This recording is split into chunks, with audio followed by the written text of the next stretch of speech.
প্রতীক্ষার অবসান। আসন্ন বিধানসভা নির্বাচনকে কেন্দ্র করে প্রার্থী তালিকা প্রকাশ কংগ্রেসের। শনিবার দিল্লিতে কেন্দ্রীয় নির্বাচন কমিটির বৈঠক হয়। সেই বৈঠকেই প্রার্থী তালিকা চূড়ান্ত হয়। অবশেষে রবিবার 284টি আসনের প্রার্থীর নাম প্রকাশ করেছে কংগ্রেস। 10টি আসনের প্রার্থীদের নাম এখনও ঘোষণা করা হয়নি। বহরমপুর থেকে প্রার্থী করা হয়েছে অধীর রঞ্জন চৌধুরীকে। মালদার মালতীপুর থেকে প্রার্থী করা হয়েছে মৌসম বেনাজির নূরকে।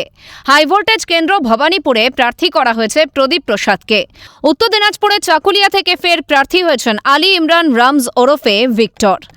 বালিগঞ্জে প্রার্থী হয়েছেন প্রয়াত কংগ্রেস নেতা সোমেন মিত্রের পুত্র রোহন মিত্র। প্রদেশ কংগ্রেস সভাপতি শুভঙ্কর সরকারকে প্রার্থী করেনি কংগ্রেস। তবে বাকি 10 আসনের মধ্যে শ্রীরামপুর থেকে তার প্রার্থী হওয়ার সম্ভাবনা রয়েছে। নন্দীগ্রামের শুভেন্দুর বিরুদ্ধে কংগ্রেস আস্থা রেখেছে দলের যুবমুখ শেখ জরিয়াতুল হোসেনের ওপর। রাসবিহারীতে ফের প্রার্থী করা হয়েছে কংগ্রেসের অতি পরিচিত মুখ আশুতোষ চট্টোপাধ্যায়কে। ডোমকলে তৃণমূল প্রার্থী হুমায়ুন কবিরের বিপরীতে প্রার্থী করা হয়েছে কংগ্রেস নেত্রী শাহনাজ বেগমকে। মানিকতলায় তৃণমূলের শ্রেয়া পাণ্ডের বিপরীতে প্রার্থী করা হয়েছে সুমন রায়চৌধুরীকে। দমদম দক্ষিণে তৃণমূলের ব্রাত্য বসুর বিরুদ্ধে প্রার্থী হয়েছেন কংগ্রেসের সুস্মিতা বিশ্বাস। প্রার্থী হওয়ার পর তার প্রথম প্রতিক্রিয়া দিয়েছেন ক্যালকাটা নিউজকে। তার অভিযোগ, দমদমের প্রাথমিক স্কুলগুলির অবস্থা খুবই শোচনীয়। সকলের পক্ষে সম্ভব নয় তার সন্তানকে ইংরেজি মাধ্যম স্কুলে পড়ানো। জল জমা দমদমের এক বড় সমস্যা।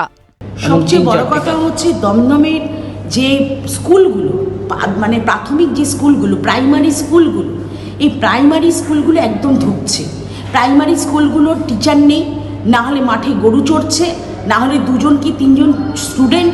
আজকে এই প্রাইমারি স্কুলগুলোকে যাতে আবার নতুন করে চালু করা যায়, কেন প্রত্যেকটি বাবা মার কিন্তু সামর্থ্য নেই যে ইংলিশ মিডিয়াম স্কুলে পড়াবে, কিন্তু বাধ্য হয়ে আজকের দিনে দাঁড়িয়েছে বাবা মা বাধ্য হয়ে কিন্তু তারা কিন্তু ইংলিশ মিডিয়াম স্কুলে ভর্তি করছে, কারণ প্রাইমারি স্কুলগুলোতে ভর্তি করিয়ে কোনো লাভ নেই।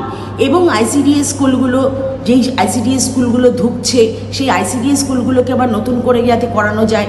এবং আমাদের দমদমে জল জমাটা একটা বিরাট সমস্যা। আমাদের নর্দমা এবং রাস্তা, এই যে টোটাল যে এবং বাড়ির লেআউট, পুরোনো দিনের বাড়িগুলো কি হয়েছে, যখন আমাদের রাস্তা নিচু ছিল বাড়িগুলোর লেআউট নিচুর দিকে ছিল, এবং এখন কি হয়েছে, যখন রাস্তা উঁচু হয়ে গেছে তখন বাড়ির লেআউট নিচুর দিকে হয়ে গেছে। তার ফলে কিন্তু সেই সমতাটা বজায় থাকছে না। সমতাটা বজায় থাকছে না বলে আমাদের দমদম কিন্তু জলের তলায় চলে যাচ্ছে। এটা একটা মেজর সমস্যা। এবং বাগজোলাখাল আর দমদম স্টেশনের তলাটা, এই দুটো মারাত্মক একটা নরক যন্ত্রণা মানুষ ভোগ করে। প্রায় সবকটি দলের পর প্রার্থী তালিকা প্রকাশ করল কংগ্রেস। ইতিমধ্যেই অন্যান্য দলগুলি নির্বাচনের প্রচারের কাজে ঝাঁপিয়ে পড়েছে। তবে প্রতিপক্ষরা কোথায় কাকে দাঁড় করাচ্ছে তা দেখে নেওয়ার সুযোগ পেয়েছে কংগ্রেস। দেরিতে প্রার্থী তালিকা প্রকাশ কংগ্রেসকে এগিয়ে রাখবে না পিছিয়ে দেবে তা সময়ই বলবে।